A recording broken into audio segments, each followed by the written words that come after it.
ว้าว Good morning อากาศมื้อนี้6 องศาแล้วตอนนี้เป็นเวลาที่แบบว่าพอมาอยู่นี่ก็ค่อนข้างประมาณ1 อาทิตย์บอกเลยว่าหนาวแห้งก็รู้สึกปรับตัวได้แล้วโอ้ยมื้อนี้ฟ้างามมื้อนี้ กำลังย่างไปมหาลัยอยู่เพราะว่ามื้อนี้มีเข้าแลบตอน9 โมงครึ่งเนาะซึ่งต้องบอกแล้วก่อนว่าซ้ายนี่ก็มาอยู่ญี่ปุ่นนี่เป็นเวลา22 มื้อเนาะด้วยกันซึ่งระยะเวลาที่มาอยู่นี่ก็แม่นเข้าแลบอย่างเดียวเนี่ยทุกมื้อเข้าแลบแต่ก็สิมีบางมื้อที่แบบว่าออกไปเบิ่งงานแน่พอมื้องานเมื่อวานนี่ซ้ายก็ไปเบิ่งงานที่บริษัทอินเดมิสุทุกอย่างเกี่ยวกับบริษัทเฮ็ดน้ำมันพวกเนี้ยขุดน้ำมันแล้วก็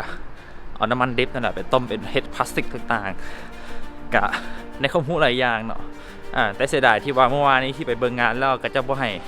ถ่ายวิดีโอหรือว่าถ่ายรูปซ้ายกันเลยแบบอดถ่ายมาให้ทำสมบูรณ์เลยโอ้ยหนาวแห้งเย็นมือเย็นมือโอ้โคตรเย็นมือเลย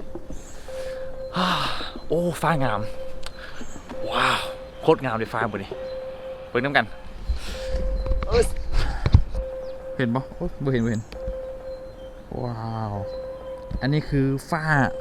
ของญี่ปุ่นเนาะงามแหงครับงามแหงเห็นปะโคตรงามเลยเย็นมือเดี๋ยวสิปิดกล้องกันจังหน่อยเพราะเย็นมือแหงมันต้องใส่ถุงมือแต่ว่าซ้ายใส่ถุงมือร็อกบ่ได้หรอกเพราะว่ามันบ่ลึงกันนะซึ่งในเดินทางของซ้ายกับจากสถานที่พักข้างหลังนี่ไปฮอดมหาลัยกับแมน45 นาทีด้วยกันยางเนาะพอซ้ายแต่ละมือซ้ายกันยางไปประมาณ2 กิโลไป 2.8 กิโลเนาะหรือว่า3 กิโลนั่นแหละก็ค่อนข้างที่จะเดินเติบไปยังไงเดี๋ยวถ่ายให้เบิ่งแล้วกัน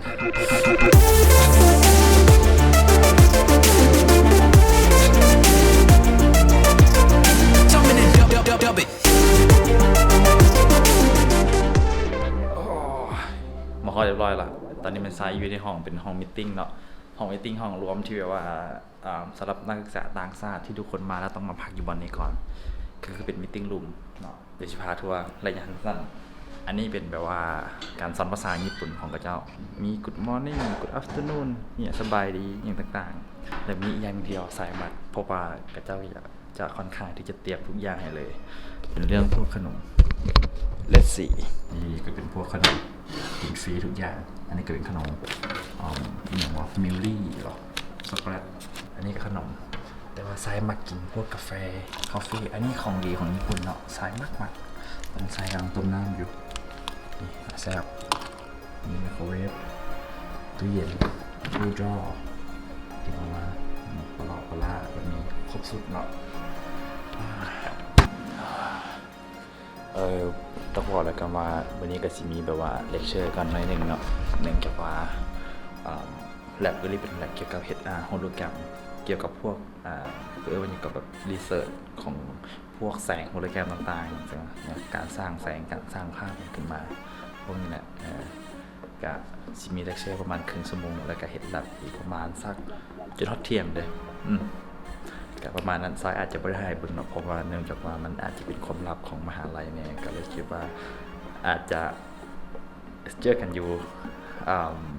ลันช์ละกันเนาะหรือว่าอาหารเที่ยงเนาะเจอกันปิ๊ง1 2โอเคสิ้นสุดการเฮ็ดแลบแล้วเนาะ เมื่อกี้นี่ก็ไปเฮ็ดแลบมาก็ค่อนข้างที่จะม่วนหลายเพราะว่าแลบมื้อนี้เป็นแลบเกี่ยวกับการทดลองของแสงโฮโลกราฟีหรือว่าการสร้างภาพชี้ไปอยู่ในกระจกต่างๆแล้วก็เพื่อที่จะให้สร้างภาพเป็น3 มิติขึ้นมาเนาะก็ค่อนข้างที่จะน่าสนใจแลบมื้อนี้ก็ถือว่าม่วนก็ทุกมื้อที่ว่าไซด์ได้เฮ็ดแลบมาเนาะเพราะแต่ละมื้อไซด์เฮ็ดแลบมามันมีทั้งเรื่องแลบเคมีแน่แลบการเปลี่ยนค่า pH ต่างๆอย่างต่างๆเซิงไซด์กับเป็นคนที่แบบบ่ได้เก่งเรื่องเคมีเนาะแต่ว่าแลบมื้อนี้เป็นมื้อที่ว่าไซด์ค่อนข้างที่จะเข้าใจหลายกว่าหมู่เลยเพราะว่ามันเป็นการทดลองที่ง่ายๆนะแล้วก็เฮ็ดให้เฮามีไอเดียขึ้นต่างๆได้เนาะแต่ว่าเสียดายที่ว่าไซด์ก็บ่สามารถที่จะอัดคลิปให้ท่านผู้ชมได้เบิ่งเนาะแต่ว่าไซก็ขออาจารย์เพิ่นอยากให้ถ่ายภาพถ่ายวิดีโอแบบระยะสั้นๆให้เบิ่งซื่อๆซี่นะก็เพิ่นก็โอเคบ่เป็นหยังก็เลยคิดว่าถ่ายให้ท่านผู้ชมได้เบิ่งเนาะก็ตามท่านผู้ชมได้เห็นในอินเสิร์ตต่างๆเนาะก็น่าสนใจได้แล้วก็ได้ไอเดียหลายอย่างอีกเพราะว่าเฮาเอาแลบโฮโลกราฟีตัวนี้ไปสามารถพัฒนาเป็นโปรดักต์ที่แบบว่าค่อนข้างที่จะเขาเอิ้นว่าอย่างกับเพิ่มมูลค่าในอีกแบบนึงของการเฮ็ดผลิตภัณฑ์พวกการงานภาพอย่างต่างๆนะส่วนหลายก็จะเอาไปใส่ตามพวกของพวกมิวเซียมต่างๆนี่นั่นแหละน่าสนใจแบบนี้โอเค ตอนนี้มันซ้ายกำลังยางกลับเนาะคิดว่าจะไปกินข้าวที่อยู่บ้าน หิวข้าวเนี่ยตอนนี้ บ่ได้กินข้าวแต่เช้า เดี๋ยวระยะทางก็ไปซ้ายกับชิทายวิดีโอบรรยากาศให้ทางผู้ชมเบิ่งได้กันเนาะแต่ว่าวิดีโอที่ซ้ายจะถ่ายเบิ่งนี่เป็นวิดีโอแนวแบบว่าก็ถือว่าแบบค่อนข้างที่จะว่าพัฒนาฝีมือของตัวเองในเรื่องของการถ่ายภาพถ่ายวิดีโอเนาะเพราะว่าซ้ายก็ฝึกมาระยะหนึ่งพอสมควรเนาะแล้วก็ได้อาจารย์ดีในที่สอนเนาะก็เดี๋ยวเจอกันวิดีโอซีนิเมติกครับ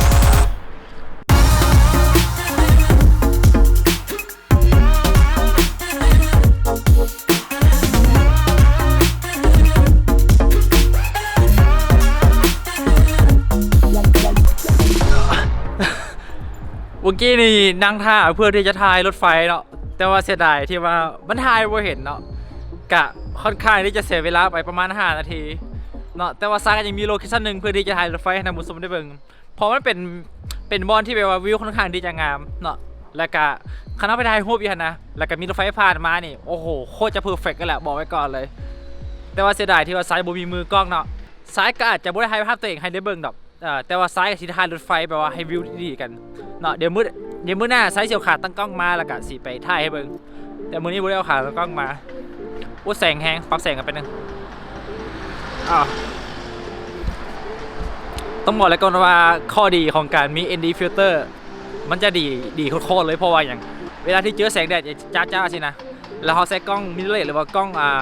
full frame พวกนี้ต่างๆเนาะเขาสามารถปรับแสงได้มันก็ค่อนข้างที่จะง่ายอยู่เนาะไซก็เลยไปว่าเฮ้ยมากเลยตั้งแต่ที่มาใส่มิเรอร์เนี่ยก็ลืม GoPro ไปเลยเนาะพอ GoPro บ่ได้ยิบเลย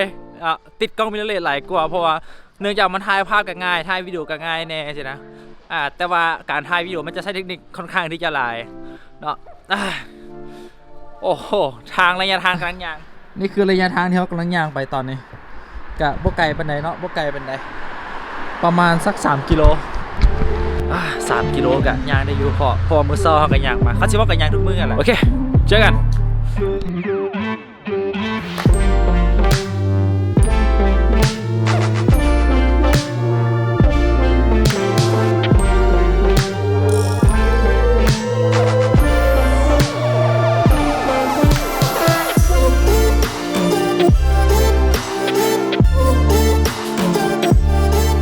ญี่ปุ่นบนซ้ายอยู่เนี่ยตอนเช้ามันจะหนาวแห้งกับตอนกลางคืนนี่เนี่ยว่าแทบจะนอนยากก็ได้เพราะว่า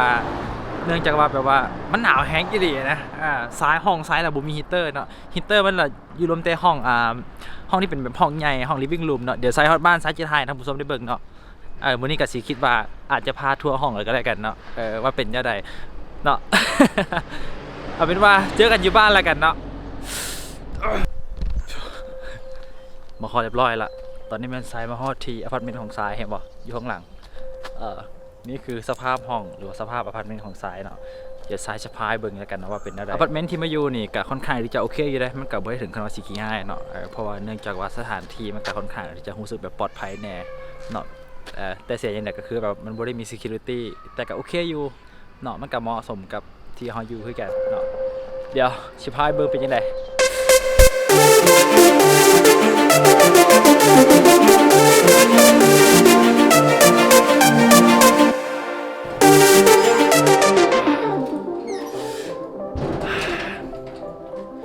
เข้ามาในอุ่นเลย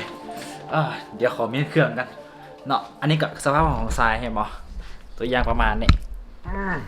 อันนี้คือสไตล์ญี่ปุ่นเนาะเวลาที่เขาจะเข้ามาเขาก็ต้องเปิดเกิบก่อนเพื่อจะใส่บอลนี่อันนี้เป็นตู้ใส่เกิบเนาะที่จริงห้องซ้ายนี่อยู่ร่วมกัน3 คนเนาะแต่ว่าก็จะไปเฮียนเบิดมีแต่ซ้ายผู้เดียวที่ยังอยู่ในห้องกับ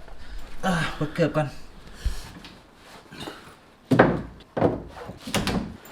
let's move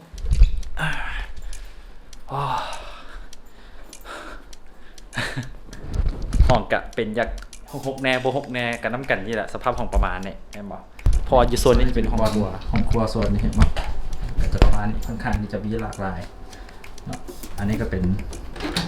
ตู้หรือว่าเตาอบไมโครเวฟส่วนเบอร์นี้ก็จะเป็นแบบพวกเครื่องอันนี้เป็นเครื่องของอีกมหาลัยหนึ่งที่ก็จะมาอยู่ทางซ้ายเนาะก็จะกระปะไว้นี่ท้ายกับก็จะเป็นอยู่ของพระเจ้าในกระโต๊ะเฮ็ดเวียกห้องซ้ายเป็นห้องนี้ห้องซ้ายส่วนห้องนี้มันเป็นห้องที่ก็จะมาน้ำกันนั่นแหละก็คือแบบ เป็นหมู่ครูที่มาอยู่จากมหาลัยหนึ่งพ่อมันหรอกที่เข้าไปห้องซ้ายพ่อมวะ โอเค let's go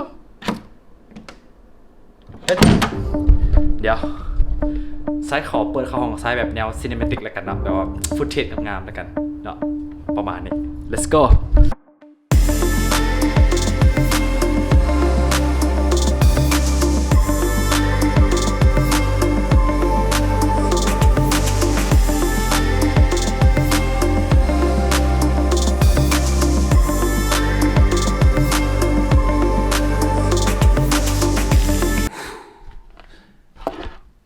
ก็ประมาณนี้เนาะ